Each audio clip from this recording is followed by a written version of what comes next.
اللہم صلی علی محمد و آل محمد وعجل فرجہم اجمعین۔ ان اللہ و ملائکتہ یصلون علی النبی یا ایھا الذین آمنوا صلوا علیہ وسلموا تسلیما۔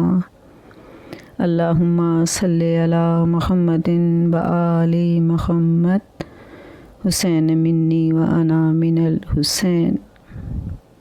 حسین مجھ سے ہے اور میں حسین سے ہوں۔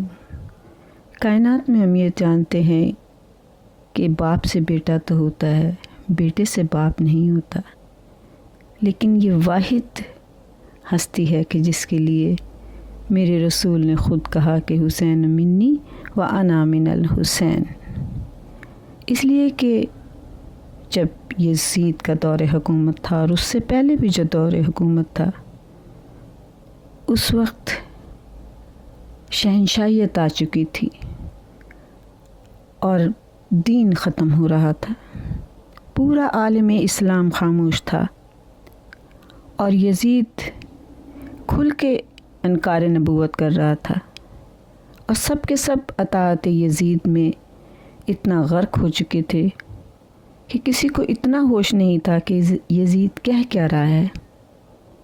ایسے میں میرے حسین، جس کے لیے میرے رسول نے کہا ہے کہ حسین منی، میرا حسین اٹھا جو محمد صلی اللہ علیہ وآلہ وسلم سے منیت کی منزل میں تھا، جو اپنے وقت کا محمد تھا، کیونکہ میرے رسول نے کہا ہے اولنا محمد و اوسطنا محمد و آخرنا محمد و کلنا محمد، ہم تو کل کے کل محمد ہیں۔ تو جب اس وقت کے محمد نے دیکھا کہ دین کی یہ حالت ہو گئی ہے، تو اس وقت کا محمد صلی اللہ علیہ وآلہ وسلم کا پیروکار بیٹا نواسا اٹھا، اور اس نے یہ کہہ کر مدینہ چھوڑا کہ اے یزید، میں تجھے منمانی نہیں کرنے دوں گا، میں تیری بیعت نہیں کروں گا، میرے جیسا تیرے جیسے کی بیعت کرے گا؟ تو نے رسول کو لاوارث سمجھ کر انکار رسالت کیا ہے، انکار وحی کیا ہے، انکار قرآن مجید کیا ہے۔ سن، ہم اتنی قربانیاں دیں گے کہ نبوت کی بقا کے لیے، نبوت کی زندگی کے لیے کائنات پھر ان قربانیوں کو مل کر بھی نہیں دے سکتی اور مقابلہ نہیں کر سکتی۔ میں علی اکبر کی جوانی دوں گا، میں اصغر کا بچپن دوں گا، میں قاسم کی لاش کے ٹکڑے دے دوں گا، میں اون و محمد کی جوانی دے دوں گا، میں بہنوں کی چادریں دے دوں گا، میں سکینہ کی بالیاں دے دوں گا، میں سکینہ کے تماچے کھانا برداشت کر لوں گا، اپنا سر دے دوں گا، عباس کے بازو دے دوں گا، مگر نبوت بچا لوں گا۔ یہ شام کے محل سے یہ نعرہ اٹھا تھا کہ نبی نہیں تھا۔ حسین نے کہا کہ نبی تھا، نبی ہے، نبی رہے گا، اور حسین کا یہ نعرہ تھا، نعرہ ہے اور نعرہ رہے گا۔ اس نعرے میں حسین کا کوئی شریک نہیں، کوئی کسی نے اور نے سر نہیں کٹایا سوائے حسین کے۔ اگر کوئی محمد کا نام لینے والا نہ ہوتا، آپ خود سچ بتائیں کہ اگر محمد کا کلمہ پڑھنے والا اس وقت نہ ہوتا، مسجدیں نہ ہوتیں، اگر مسجد میں اذانیں نہ ہوتیں، اشہد ان لا الہ کے نعرے نہ ہوتے، اشہد ان محمد رسول اللہ کے نعرے نہ ہوتے، تو میں کہتی کہ یزید جیت گیا۔ لیکن آج گاؤں گاؤں، بستی بستی، شہر شہر، ملک ملک، ہر بر اعظم میں اسلام کا نام ہے، مسلمان ہیں، تو پھر یہ تسلیم کرنا پڑتا ہے کہ یزید ہار گیا اور حسین جیت گیا، اور جیتنے کے بعد شکست و فتح کے معیار حسین نے بدل دیے۔ حسین نے یہ بتا دیا کہ کبھی بھی اس چیز سے پریشان مت ہونا کہ اگر تمہارے سامنے اکثریت ہو تو، اقلیت ہو اور حق پہ ہو تو تم جیت جاؤ گی۔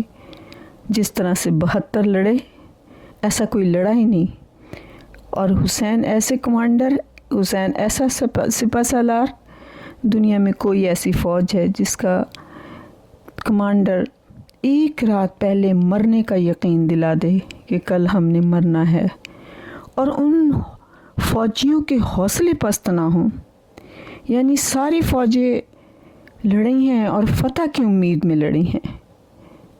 کیا بات ہے میرے مولا حسین کی! آج ہم نماز پڑھتے ہیں، آج ہم روزہ رکھتے ہیں، آج ہم حج کرتے ہیں، سب میرے رسول کے حسین کی بدولت ہے۔ کیونکہ کافر تو یہ کہتے تھے نا کہ رسول کے تو کوئی اولاد ہی نہیں ہے، رسول ابتر ہے۔ تو اللہ نے طے کیا تھا کہ اگر تم یہ تانا دیتے ہو کہ رسول کی نسل ختم ہو گئی تو قیامت تک میں نماز میں درود پڑھواؤں گا۔ جب تم درود پڑھتے ہو تو آل محمد کہتے ہو، اس کا مطلب یہ ہے کہ رسول کی آل موجود ہے اور تمہیں اس پہ درود پڑھنا واجب ہے۔ یہ ایک سوال اور اکثر کیا جاتا ہے کہ ہمیں ان دنوں دعا نہیں مانگنی چاہیے۔ دعا کیوں نہیں مانگنی چاہیے؟ اور ہم یہ مجالس میں کیوں آ جاتے ہیں؟ اتنا مجمع کیسے اکٹھا ہو جاتا ہے؟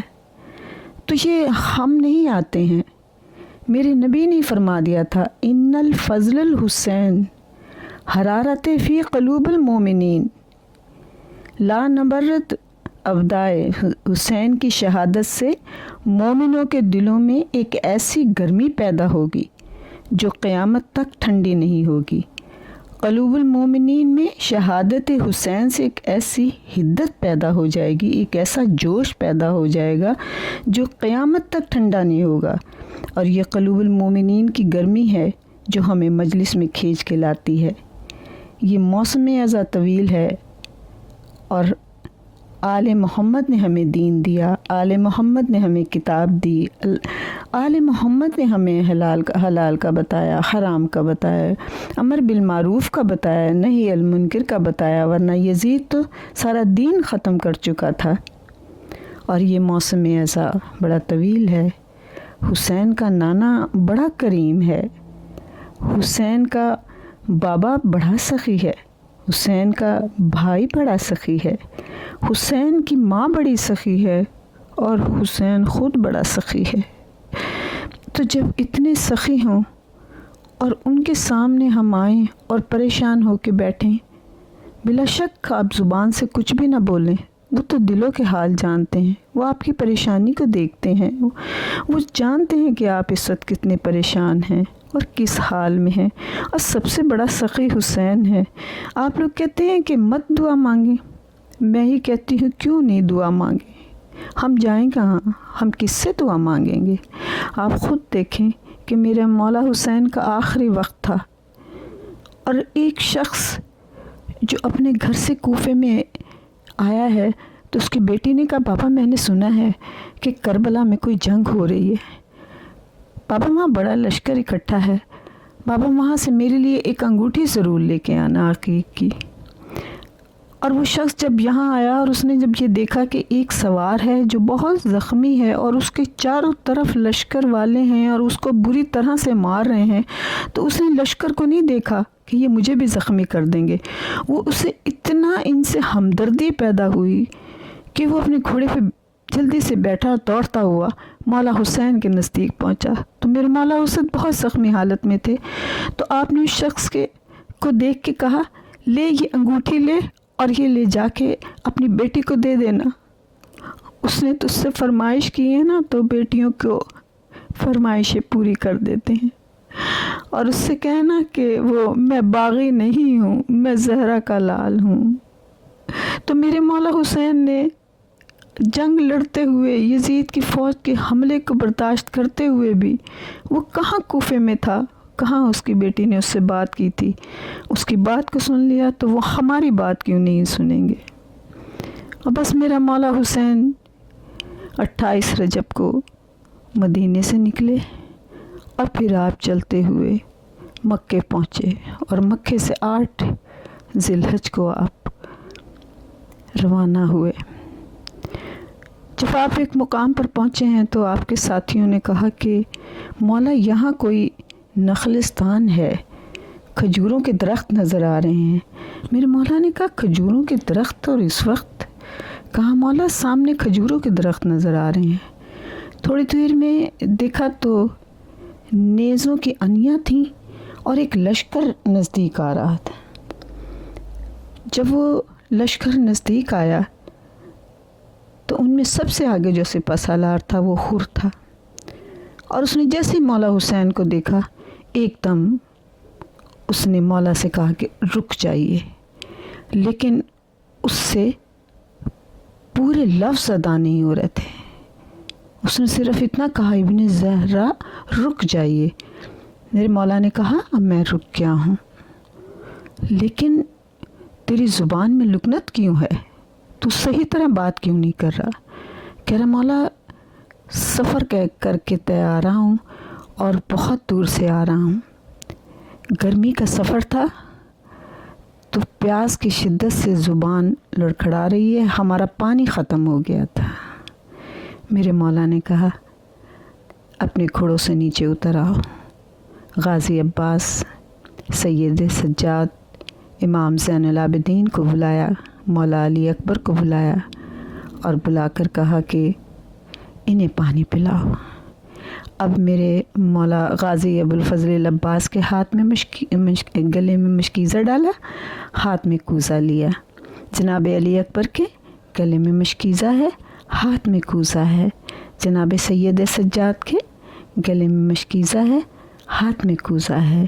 جناب قاسم کے گلے میں مشکیزہ ہے، ہاتھ میں کوزہ ہے، اور سب پانی پلا رہے ہیں۔ جب سب فوجیوں کو، سارے لشکر کو پانی پلا لیا تو میرے مولا غازی عباس نے پوچھا کہ آقا سب نے پانی پی لیا ہے؟ میرے مولا حسین نے ایک دفعہ غازی عباس کو دیکھا اور کہا بھیا انسانوں نے پانی پی لیا ہے، ابھی جانوروں نے پانی نہیں پیا۔ تو دیکھ نہیں رہا کہ ان گھوڑوں کی زبانیں گرمی کی شدت سے باہر ہیں، انہیں بہت پیاس لگ رہی ہے، یہ بہت پیاسے ہیں، چلو انہیں بھی پانی پلاؤ۔ میرے مولا غازی عباس نے انہیں بھی پانی پلانا شروع کر دیا۔ تو ایک دم پھر میرے مولا نے رخ کیا غازی عباس کی طرف، جناب علی اکبر کی طرف، اور کہا دیکھو انہیں جب جانوروں کو پانی پلاؤ نا، گھوڑوں کو، تو گھوڑوں کی عادت یہ ہوتی ہے کہ یہ ایک دفعہ میں پانی نہیں پیتے، یہ 3 دفعہ میں پانی پیتے ہیں۔ یہ ایک دفعہ پانی پیتے ہیں، پھر اپنا چہرہ اوپر اٹھا لیں گے، پھر پانی پیتے ہیں، پھر چہرہ اوپر اٹھا لیتے ہیں۔ انہیں آرام سے پانی پینا، ان کے حلق بہت خشک ہیں۔ میں صدقے سیدہ کے لال، ان کے حلق بڑے خشک ہیں۔ پھر آپ نے کہا، جب میرے مولا نے کہا مولا جانوروں کو بھی پانی پلا لیا ہے، تو آپ نے دیکھا کہ گھوڑے، کیونکہ ریت گرم تھی تو گھوڑے کبھی ایک پاؤں اٹھاتے تھے، کبھی دوسرا پاؤں اٹھاتے تھے۔ آپ نے کہا میرے بھائی عباس میرے پاس آؤ۔ پھر آپ نے گھوڑے کی طرف دیکھ کے کہا کہ آپ دیکھ رہے ہو ان کے پیروں کے نیچے لوہے کے سم جو ہیں، جو نال لگی ہوئی ہے لوہے کی، وہ گرم ہو چکی ہے اور ریت بھی گرم ہے، ان کے سموں پہ پانی ڈال دو۔ غازی عباس نے، مولا علی اکبر اور قاسم اور محمد نے گھوڑوں کے سموں پہ پانی ڈالنا شروع کر دیا۔ پانی ختم ہو گیا۔ نہیں، میرے مولا نے کہا کہ نہیں، انہیں سیراب کرو۔ پھر اچانک میرے مولا نے دیکھا کہ اس لشکر کا ایک فوجی پیچھے رہ گیا تھا، وہ آ رہا ہے اور بڑی بری حالت میں ہے۔ جیسے ہی وہ نزدیک آیا وہ نیچے گر گیا۔ میرے مولا خود مشک لے کے اس کے پاس گئے اور اسے پانی دینے لگے، لیکن ایسا لگتا تھا جیسے اسے کچھ نظر ہی نہیں آ رہا، اور اس کے وہ ہاتھ نہیں صحیح کر پا رہا تھا۔ میرے مولا نے خود مشک کا دہانہ اس کی ہونٹوں کے پاس لے کے گئے اور کہا آہستہ آہستہ پانی پی، تیرا حلق بہت خشک ہے۔ جب حلق خشک ہوتا ہے تو زبان خشک ہو جاتی ہے اور زبان تالو سے لگ جاتی ہے اور انسان سے بولا بھی نہیں جاتا، اور بہت اس کے دل پہ بھی گھبراہٹ ہوتی ہے۔ میں کہتی ہوں میرے مولا حسین، آپ کے بھی تو آخری وقت میں یہی حالت تھی، آپ کی بھی تو زبان بہت خشک تھی، آپ کی بھی تو زبان تالو سے چپک گئی تھی کہ میرے مولا اس وقت آپ اپنے ہاتھ سے اپنی زبان کو تالو سے علیحدہ کرتے تھے اور ہوتی نہیں تھی کیونکہ تمام پانی خشک ہو چکا تھا۔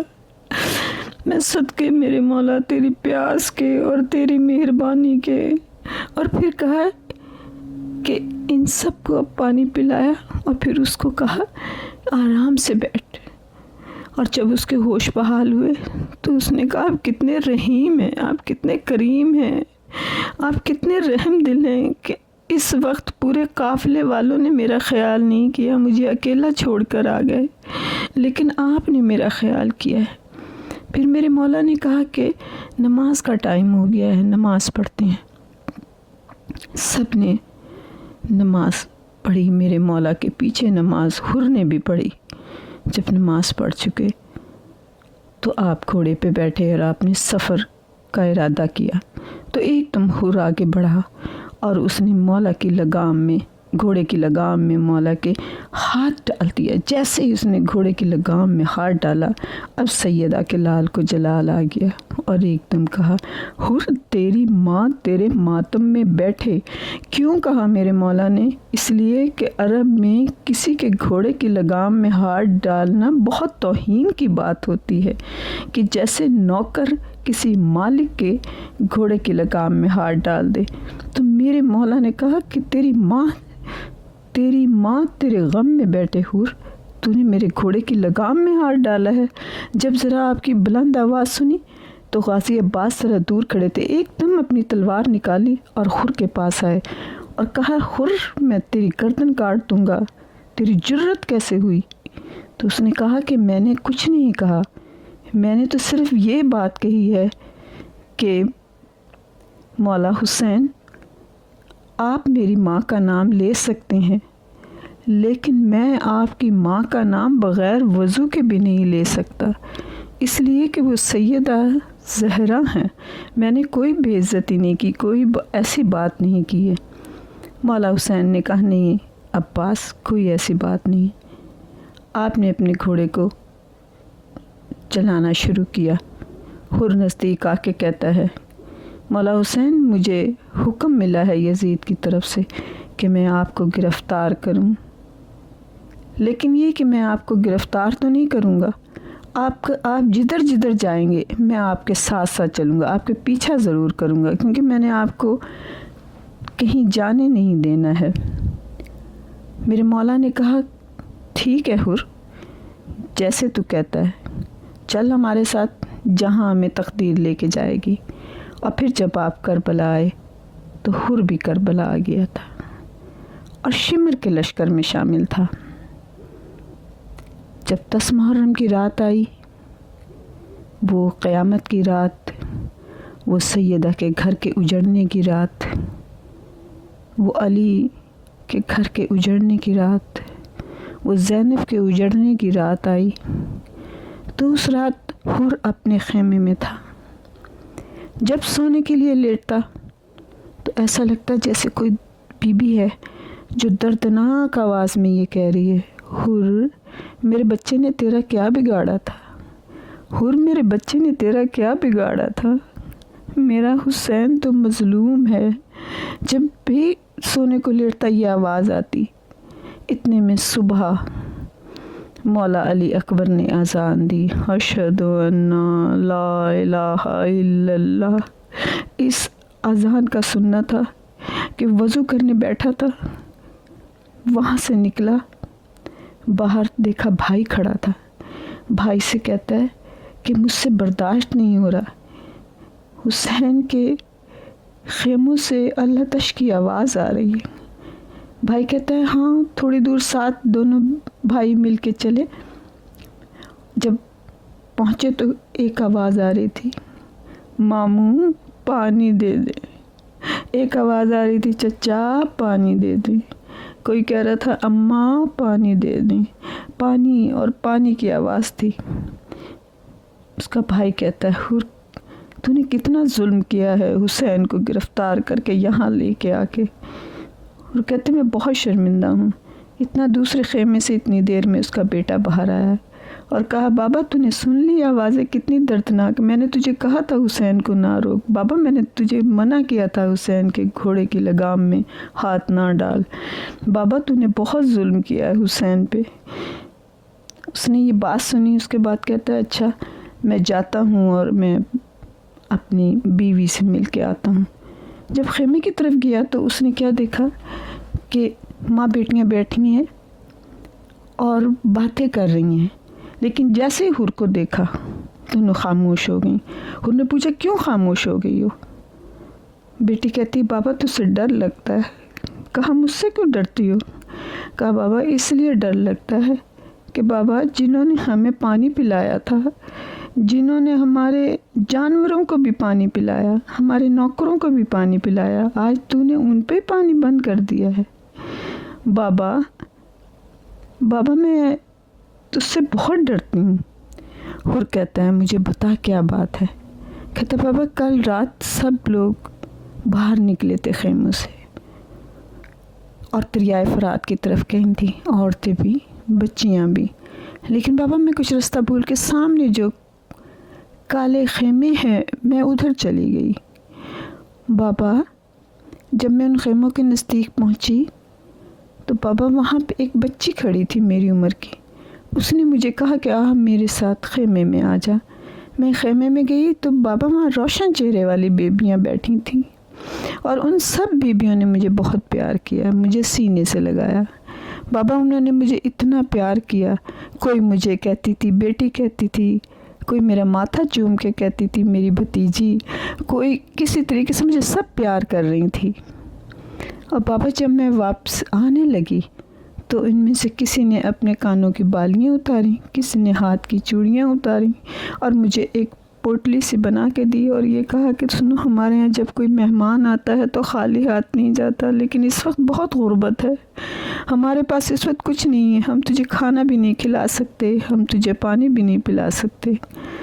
بابا جب میں نکلنے لگی تو وہ جو بچی تھی اس نے مجھے کہا کہ چل میں تجھے اپنے بھائی سے ملاتی ہوں۔ بابا اس کا چھوٹا سا بھائی تھا جو جھولے میں تھا، بابا اس کی مٹھیاں بند تھیں، اس کی آنکھیں بند تھیں، بابا اس کے ہونٹ نیلے تھے۔ اور تب میری اس دوست نے، اس بچی نے میری طرف دیکھ کے روتے ہوئے کہا تو دیکھ میرے بھائی کی کیا حالت ہے، اگر تیرا بابا حر میرے بھائی کو ایک گھونٹ پانی دے دیتا تو میرے بھائی کی یہ حالت نہ ہوتی۔ بابا میں اس کی حالت دیکھ کے بہت پریشان ہوئی ہوں۔ حر کہتا ہے اب میں یہاں پہ نہیں رہ سکتا۔ وہ فوراً شمر کے پاس گیا۔ شمر کہتا ہے کہ تجھے حملہ کرنا پڑے گا، اس لیے کہ تو حسین کو گھیر کے لایا ہے اور تجھے حملہ کرنا ہے اور سب سے پہلا تیر بھی تو نے چلانا ہے۔ حر کہتا ہے کہ نہ مجھے اب تیر چلانا ہے، نہ مجھے تیری فوج میں رہنا ہے۔ اس نے اپنی کمان توڑ کے وہیں پھینکی اور پھر اپنے بیٹے اور بھائی کے پاس آیا اور غلام سے کہتا ہے میں تجھے آزاد کرتا ہوں۔ غلام کہتا ہے آج مجھے تو آزاد کر دے گا؟ جب تو جنت کی طرف جا رہا ہے، جب جہنم کی طرف تھا تو مجھے رب نے پاس رکھا ہوا تھا، میں بھی تیرے ساتھ جاؤں گا۔ اپنے بھائی سے کہتا ہے میری یہ ذرا اتار دے، اسے الٹا کر دے، کیونکہ عرب کا یہ دستور تھا کہ جب الٹی ذرا پہنتے تھے تو اس کا مطلب یہ ہوتا تھا کہ ہم لڑنے نہیں آئے ہیں، ہم تیرے گناہ گار بن کے آئے ہیں۔ حر نے الٹی ذرا پہنی، اپنے ہاتھوں کو کہا کہ ان دونوں ہاتھوں کو جن ہاتھوں نے حسین کے گھوڑے کی لگام میں ہاتھ ڈالا تھا، ان ہاتھوں کو رومال سے باندھ دیا اور اس کے بعد کہا کہ میری آنکھوں پہ پٹی باندھ دو، اور پھر گھوڑے پہ بیٹھ گیا۔ جب حر اور اس کا بھائی اور بیٹا اور غلام آ رہے تھے تو ادھر حسین مولا اپنے خیمے کے باہر کھڑے تھے۔ آپ نے کہا غازی عباس سے عباس ہمارا مہمان آ رہا ہے، اس کے استقبال کی تیاری کرو، اور دیکھو حبیب ابن مظاہر تم نے حر کا استقبال کرنا ہے، اور دیکھو علی اکبر تم نے اس کے بیٹے کا استقبال کرنا ہے، اور غازی عباس سے کہا تم نے اس کے بھائی کا استقبال کرنا ہے، اور وہ ہمارا مہمان ہے میں اس کے غلام کا استقبال کروں گا۔ جب نزدیک آیا حر گھوڑے سے نیچے اترا، حبیب ابن مظاہر نے استقبال کیا۔ میرے مولا حسین نزدیک گئے اور جا کے اس کے ماتھے پہ ہاتھ رکھا، اس کی داڑھی کو پہ ہاتھ رکھا، چہرہ بلند کر کے کہا، حر میں نے تجھے معاف کیا، تجھے میرے نانا رسول خدا نے معاف کیا، تجھے میری ماں زہرا نے معاف کیا۔ اور پھر اس کے بعد میرے مولا حر کے غلام کے پاس گئے اور جا کے کہا، تو ہمارا محسن ہے، آپ کے قدموں میں گر گیا، کہتا ہے مولا حسین مجھے معاف کر دینا۔ تب پھر حر نے کہا، مولا حسین بس ایک اتنی سی خواہش ہے میری، آج میں آپ سے کچھ مانگنا چاہتا ہوں۔ مولا نے کہا، ماں کیا مانگنا چاہتا ہے حر؟ کہتے میں سیدانیوں سے معافی مانگنا چاہتا ہوں، کیونکہ جس وقت یہ سلام ہو رہا تھا، یعنی جب سب لوگ اکٹھے ہو کے نعرہ تکبیر لگا رہے تھے حر کے آنے کے بعد، تو بی بی زینب اپنے خیمے میں بیٹھی تھیں اور ایک دم آپ یہ کہتی ہیں، اونو محمد دیکھو باہر کون آیا ہے۔ اونو محمد گئے اور جا کے کہا کہ حر اپنے بھائی بیٹے اور غلام کے ساتھ آیا تو میری بیوی خوش ہو گئی، کیونکہ بھائی کا کوئی سہارا نہیں تھا، بھائی کے پاس کوئی مددگار نہیں آ رہا تھا۔ بی بی حر کا نام سن کے بہت خوش ہوئی اور کہا، اونو محمد جلدی جاؤ اور جا کے ایک حر کے دائیں کھڑے ہو جانا، ایک بائیں کھڑے ہو جانا اور دونوں سے کہنا کہ تمہیں علی کی بیٹی سلام کہتی ہے۔ اونو محمد دونوں گئے اور دونوں دائیں بائیں کھڑے ہو گئے اور جا کے کہا، ہماری ماں زینب سلام اللہ علیہ ہے، علی کی بیٹی تجھے سلام کہتی ہے۔ حر نے دونوں ہاتھ اپنی آنکھوں پہ رکھ کے چیخ ماری اور رونے لگا اور کہنے لگا، ہائے ان سیدانیوں کو، جب میں نے حسین کی گھوڑے کی لگام میں ہاتھ ڈالا تھا تو مجھے رونے کی آواز آئی تھی، کاش میں اس وقت مولا حسین آپ کو نہ روکتا۔ پھر کہتا ہے، میری خواہش یہ ہے کہ مجھے شہزادی کے دروازے پہ لے کے جائیں، میں خود معافی مانگوں گا۔ جناب مولا حسین آگے تھے، اسی طرح ہاتھ باندھے ہوئے حر تھا، علم کے سائے میں لے کے غازی عباس چلے، ایک طرف جناب علی اکبر تھے، ایک طرف جناب قاسم تھے، اور جب آپ جناب زینب کے خیمے کے پاس پہنچے، مولا حسین نے کہا، حر معافی مانگنے آیا ہے۔ بی بی زینب کہتی، حر تو میرا بھائی ہے اور میں یہ قسم کھاتی ہوں کہ اگر وقت نے اجازت دی تو حر میں حسین کے جنازے سے پہلے تیری لاش پہ رونے آؤں گی۔ میری بیوی نے کہا، لیکن اس وقت میں رو اس لیے رہی ہوں کہ جب تو ہمارا دشمن بن کے آیا تھا تو ہم نے تجھے پانی پلایا تھا، حر آج تو ہمارا مہمان ہے لیکن ہمارے پاس تو آج کچھ نہیں ہے، ہم آج تجھے پانی بھی نہیں پلا سکتے ہیں۔ حر نے اجازت لی اور پھر یہ کہتے ہیں، مولا اجازت دیں کہ میرا بیٹا جنگ کرنے کے لیے پہلے جائے، یا مجھے اجازت دیں؟ تو بیٹا آگے بڑھ کے کہتا ہے کہ نہیں مولا حسین، میں اپنے باپ کو نہیں بھیجوں گا، میں لڑنے کے لیے پہلے جاؤں گا۔ اچھا وہ گھوڑے پہ بیٹھا تو باپ کا دل تھا، جوان بیٹا تھا، کچھ پریشان سا تھا حر، تو اس وقت مولا حسین نے کہا، حر تیرے بیٹے سے پہلے میں علی اکبر کو جنگ کے لیے بھیجوں گا۔ کہا، نہیں مولا میرا بیٹا پہلے جائے گا۔ تو بیٹا ایک دم گھوڑے سے نیچے اترا، مولا کے قدموں پہ سر رکھ کے کہتا ہے، مولا اس کا مطلب آپ نے میرے بابا کو ابھی بھی معاف نہیں کیا۔ مولا اگر آپ مجھے جنگ کی اجازت دے دیں گے تو مجھے سمجھ میں آ جائے گی کہ آپ نے میرے بابا کو معاف کر دیا ہے۔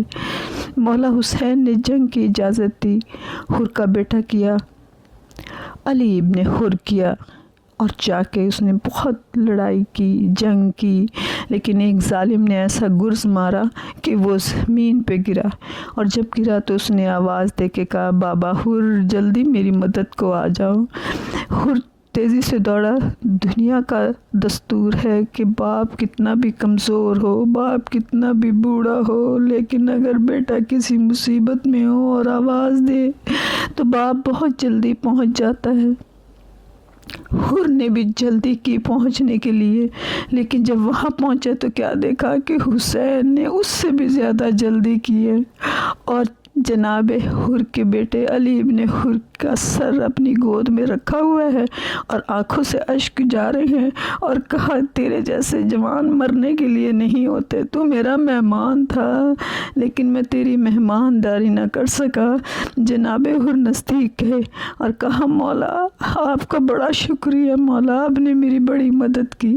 اور پھر جیسے ہی علی ابن حر کو اٹھانے لگا اپنی گود میں کہ میں خیموں میں لے کے جاؤں گا، تو اس وقت جناب مولا حسین نے حر کے سینے پہ ہاتھ رکھ کے پیچھے کیا اور کہا حر تو جانتا نہیں کہ نانا کی شریعت میں ہے کہ بوڑھا باپ جوان بیٹے کی لاش نہیں اٹھاتا۔ میں کہتی ہوں مولا حسین، حر کو تو آپ نے یہ کہہ دیا، لیکن آپ کیسے علی اکبر کی لاش اٹھائیں گے؟ اللہم صلی علی محمد وآل محمد علی لعنت اللہ علی القوم الظالمین۔ بار الہی ذکر کے صدقے سے اے میرے مولا ہمارے ذکر کو قبول کر لینا، یا پنجتن پاک بار میں امام چہارتا معصومین، یا امام زمانہ، یا جناب سیدہ، یا جناب مولا حسین آج حر کے بیٹے کا پرسہ قبول کریں۔ اے میرے مولا اس ذکر کے صدقے سے ہمارے گناہ کبیرہ و صغیرہ کو معاف کر دینا۔ اے میرے مولا جو مومن اور مومنات اس دنیا سے چلے گئے ہیں انہیں معاف کر دینا۔ اے میرے مولا ہماری عاقبت بخیر کرنا۔ اے میرے مولا جو بے گناہ قیدی ہیں ان کو رہائی دینا۔ اے میرے مولا جو بیمار ہیں انہیں صحت کلی عطا کر۔ اے میرے مولا اس وقت کے صدقے میں جو مقروض ہیں ان کے قرضے ادا کر دے۔ اے میرے مولا دست غیب سے اتنا رزق عطا کر کے مولا حسین کے لنگر چلائیں۔ اے میرے مولا اپنے چاہنے والوں کو کسی کا محتاج نہ کرنا، دست غیب سے رزق عطا کرنا، صحت عطا کرنا، علم عطا کرنا۔ جو مائیں اپنے بچے بچیوں کی شادیوں کے لیے پریشان ہیں انہیں نیک پر اور نیک گھر دینا۔ اللہم صلی علی محمد وآل محمد۔ اے میرے مولا جو لوگ اس دنیا سے چلے گئے ہیں ان سب کی مغفرت کرنا، جو مومن اور مومنات اس دنیا سے چلے گئے ہیں ان کی مغفرت کرنا۔ اللہم صلی علی محمد وآل محمد وعجل فرجہم اجمعین۔ اللہم صلی علی محمد وآل محمد۔